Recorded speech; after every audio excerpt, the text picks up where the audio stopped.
여러분 안녕하세요. 영어 제국의 영재쌤 인사드립니다. 오늘은 수능 특강 12강을 한번 보도록 하겠습니다.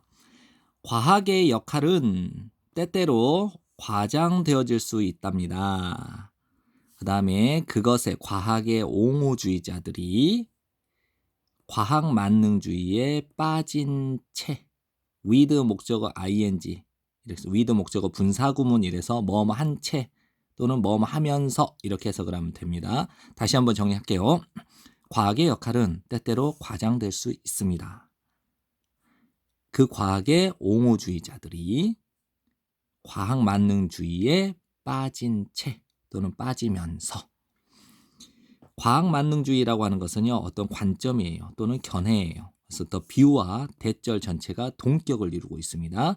그래서 과학적 묘사 여기서 이 기술이 테크놀로지가 아니고요 그 어떤 기술하는 거 있죠. 이렇게 묘사하는 거 현실에 대한 과학적 서술 또는 묘사가 오직 진실이다 이거죠. 진실이다라고 하는 관점.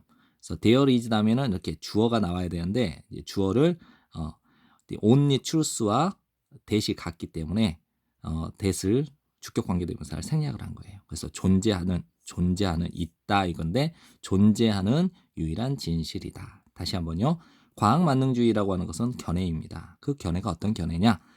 현실에 대한 과학적 설명이 묘사가 존재하는 유일한 진실이다라고 보는 견해래요. 그리고 3번 지문은 해석 연습을 많이 하십시오.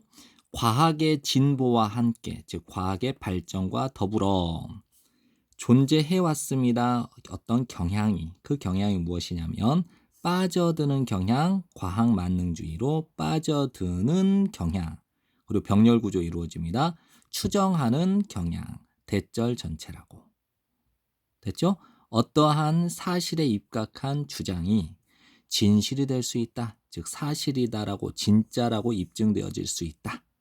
그 다음 if부터 여기까지가 무엇이냐면 그렇죠. 뭐 꼭 뭐뭐 해야만 그 용어 과학적이라는 그 용어가 정확하게 속해야 돼요. 그것은 무엇이냐면 any factual claim을 가리킵니다. 어떠한 사실에 입각한 그 주장에 정확하게 과학적이라는 그 용어 자체가 속할 수 있어야만 어떠한 사실에 입각한 주장이 진짜임의 증명된다라고 하는 것을 추정하는 경향이죠. 그 다음에 4번 지문 보도록 할게요. 자, 4번 지문도 해석 연습을 많이 하셔야 돼요. 그 결과는 다음과 같습니다. 비과학적 접근, 현실에 대한 비과학적 접근은 이 하이픈부터 하이픈까지가 현실에 대한 비과학적 접근이라고 이해를 하시면 돼요. 그리고 그것이 무엇이냐, 이제 비과학적 접근을 설명하는 겁니다. 비과학적 접근은 다음을 포함하고 있죠. 모든 예술과 종교를 포함하고 있고요. 그 다음에 세상을 만나게 되는, 즉 세상과 마주치게 되는 개인적, 감정적, 그리고 가치 판단적 방식을 포함할 수 있는데요. 됐죠? 그래서 현실에 대한 비과학적 접근이 누구냐면 이 파란 걸로 묶어놓은 거 있죠. 예술, 종교, 그 다음에 세상과 접하고는 개인적, 감정적, 가치 판단적 방식 이것들이 싹 다 현실에 대한 비과학적 접근이에요. 이것들이 비과학적 접근은 딱지가 붙을 수 있다는 라벨이 붙을 수 있다는 거예요. 즉 분류되어질 수도 있습니다. 뭐로써요? 단순히 주관적인 것으로. 이게 형용사고 또 이것도 형용사예요. 대수롭지 않은 것으로 분류되어질 수도 있습니다. 뭐뭐라는 점에서 설명하는 점에서 또는 묘사하는 점에서 세상이 존재하는 그 방식을 설명한다라는 점에서 단순히 주관적이고 또는 중요하지 않은 것으로 분류되어질 수 있습니다. 과학 철학은 추구합니다. 이것도 되지만요. 여기서는 seek to 부정사는 뭐뭐 하기 위해 노력하다라고 보세요. 노력합니다. 피하기 위해서. 투박한 과학 만능주의를 피하기 위해서 노력을 하고요. 또 병렬 구조. 얻으려고 노력을 합니다. 균형진 견해를. 뭐뭐에 관하여. 과학적 방법이 can achieve, 성취할 수 있는, 그리고 과학적 방법이 성취할 수 없는 것에 관하여 균형진 견해를 얻으려고 노력합니다. 정리되시죠? 자, 총체적으로 정리 한번 다시 해볼게요. 자, 내용 정리 한번 들어가겠습니다. 이제 1번 문장을 보시면요. 과학은요, 과장될 수 있대요. 그러면 이 과학이 과장되는 것은 결국 과학 만능주의라고 보시면 될 것 같아요. 그 다음에 2번 지문을 볼게요. 2번 지문은요. 과학 만능주의에 대해서 정의를 내린 거라고 보시면 돼요. 그래서 과학 만능주의는 무엇이냐?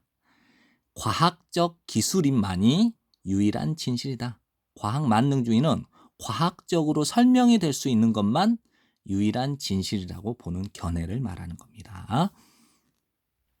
그 다음에 3번 지문을 요약을 해보면 이렇습니다. 과학 만능주의로 해석을 해보면요. 어떤 주장이든 사실인 어떤 주장이어도 과학적이라는 용어로 설명이 안 되면 안 돼요. 그건 사실이 아닌 거예요. 이해되죠? 그래서 과학적이라는 용어로 설명이 될 수 있는 것만 사실로 보겠다라는 거예요. 자, 4번 지문의 내용 정리를 보면요.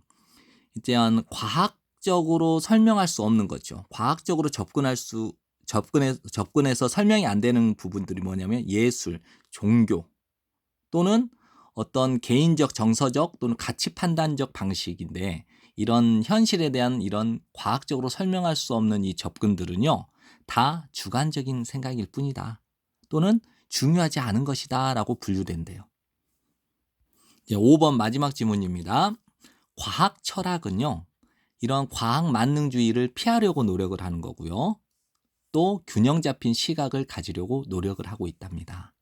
네, 지금까지 공부한다고 고생 많으셨고요. 저는 영어제국의 영재쌤이었습니다. 감사합니다.